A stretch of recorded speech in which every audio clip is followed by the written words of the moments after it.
Welcome to Assessment Files. This is Chandrasekhar, founder of Progressive Canine.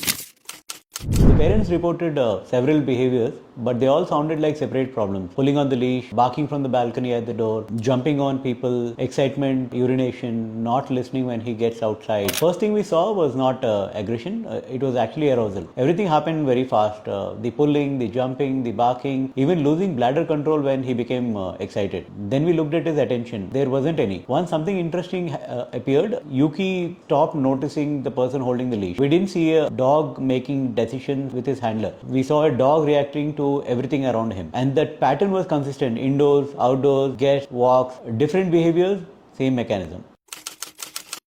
Everybody thought the problem was exercise. Exercise matters, but a dog that's over-aroused doesn't become easier simply because you make him more tired. Yuki wasn't missing kilometers. He was missing communication system. He had never learned that when something excited happened, the first place to look at is back at the handler. The second misunderstanding was even more bigger. Household thought they needed one trained dog. They actually needed 4 people handling one dog the same way. There were 4 risks. First, he has lived with very little structure exercise for about a year. That chronic arousal doesn't stay the same, right? It also compounds. Second, every handler currently communicates differently. Husband, Lahari, dog walker, soon mother, that's 4 people, and that's 4 interpretations. Third, the apartment changes the stakes. A lunge isn't just an inconvenience. It's a neighborhood complaint, an injury risk, or a potential management issue with the building. And fourth, time matters, right? Our mother returns in 6 months. If nothing changes before then, she will inherit a stronger dog with more rehearsed behavior and no shared handling system. Most people would begin by fixing the pulling. We won't. The critical path is impulse control. First, Yuki learns how to stop, wait and think before reacting. At the same time, we rebuild engagement, so checking in with the handler becomes automatic instead of optional. The first